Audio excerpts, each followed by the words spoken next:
Hello and welcome back to Ask Ornstein. This is the third episode of my new YouTube show, answering questions from subscribers to The Athletic. So if you want your questions answered, make sure you've subscribed to The Athletic and submit them either in the comments section of my Monday column or via our discussion pages, and I'll then pick my favourites.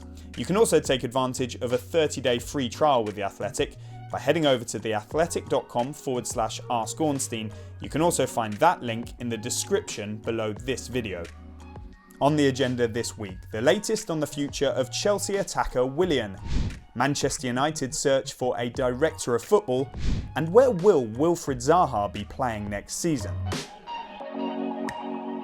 Okay, the first question comes from Barry, who says, is there word on where Willian would prefer to go since rejecting a new contract with Chelsea? Barry, I'll start by saying I don't know the exact current status of the situation between Willian and Chelsea. We do know that he had four options in front of him. One was to remain at Stamford Bridge, and the others were to leave as a free agent and join either Arsenal, Barcelona or Inter Miami.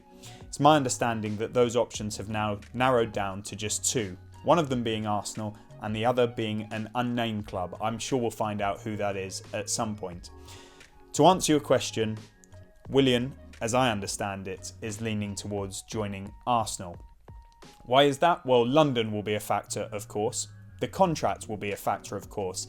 It's anticipated that imminently an offer will arrive for a 3-year deal for Willian, who's 31 going on 32, which has raised eyebrows. But crucially, Mikel Arteta, the Arsenal head coach, wants to sign Willian. So does Edu, Arsenal's technical director, who of course knows Willian from working with him in the Brazil national team. And both of those factors have been really appealing to Willian. He feels that he's wanted at Arsenal, and there's a very good chance that that deal will now be done. But it's not done just yet, and there are meetings that need to take place at Arsenal, and then of course with Willian as well once his commitments with Chelsea are over. He's carrying an injury that ruled him out of the FA Cup final against Arsenal and is likely to mean he misses out on Chelsea's Champions League tie at Bayern Munich. Then his future will be sorted, if not sooner. And I think as things stand, his preference, to answer your question, is to join Arsenal.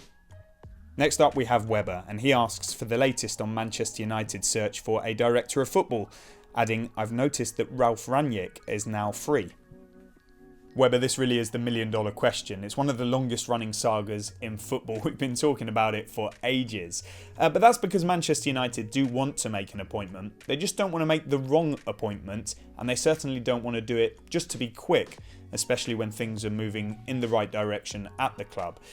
The key thing for them to decide is exactly what they want from this appointment, what it entails, what it will look like before even considering who it might be. Will it be somebody to operate on the football side alongside Ole Gunnar Solskjaer? Then you could think of names like Darren Fletcher, somebody that Solskjaer will know, who knows Manchester United inside out and has vast football experience.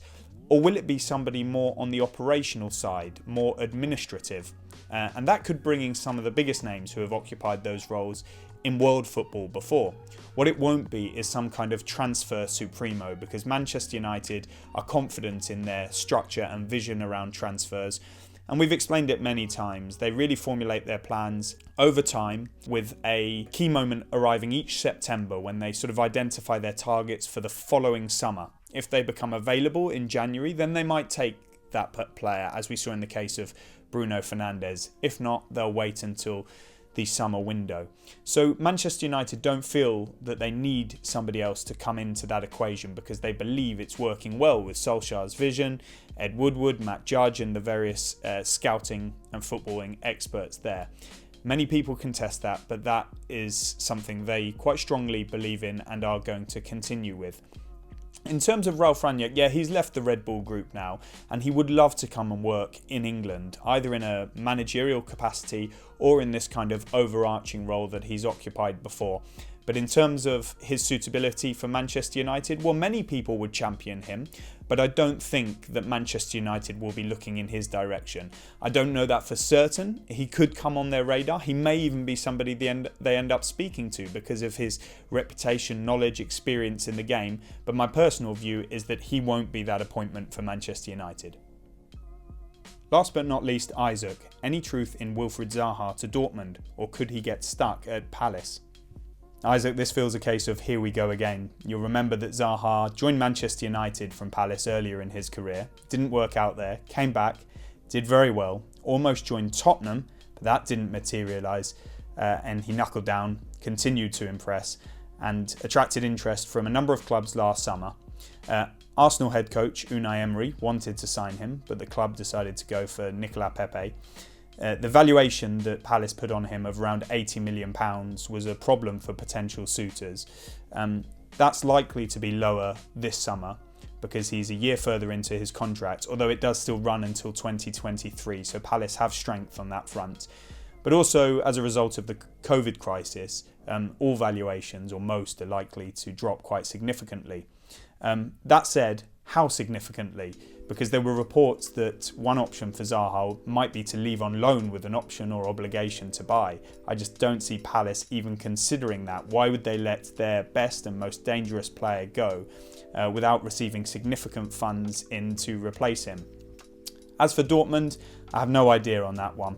A lot will have to play out if they are to lose Jadon Sancho. They'll need to decide, do they replace him like for like or with someone similar?